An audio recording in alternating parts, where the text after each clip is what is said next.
जालना जिल्ह्यात पुन्हा एकदा खून झाल्याची धक्कादायक घटना समोर आली आहे. अवघ्या 3 दिवसांत जालना शहरात घडलेला हा दुसरा खून असल्याने परिसरात भीतीचे वातावरण निर्माण झाले आहे. मिळालेल्या माहितीनुसार पारनेर येथील रहिवासी असलेल्या 18 वर्षीय पवन संतोष बोराटे याची घरात घुसून हत्या करण्यात आली आहे.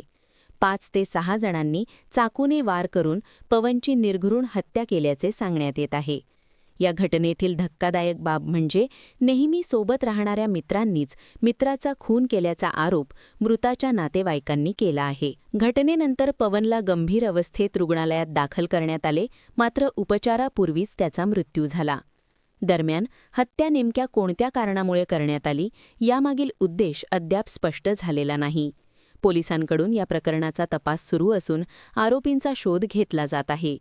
या घटनेनंतर नातेवाईकांनी तीव्र संताप व्यक्त केला असून आरोपींवर कडक कारवाई करण्यात यावी अशी मागणी केली आहे.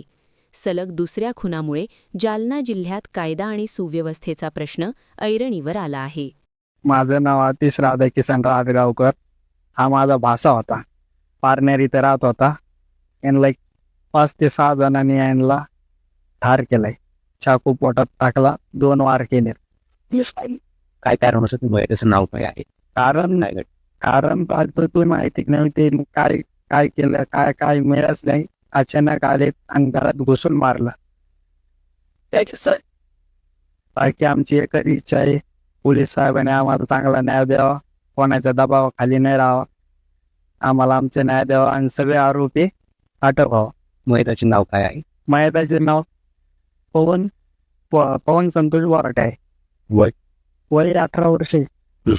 पारनेरचा राहणार आहे. पर्यंत झालं नाही, लग्न नाही झालं.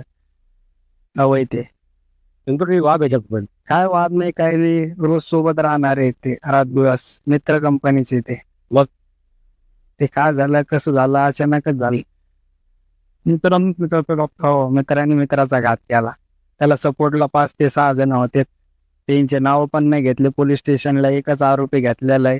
आमची एवढीच विनंती आहे की सगळ्याचे नाव यावं आणि सगळ्याला अटक करावं.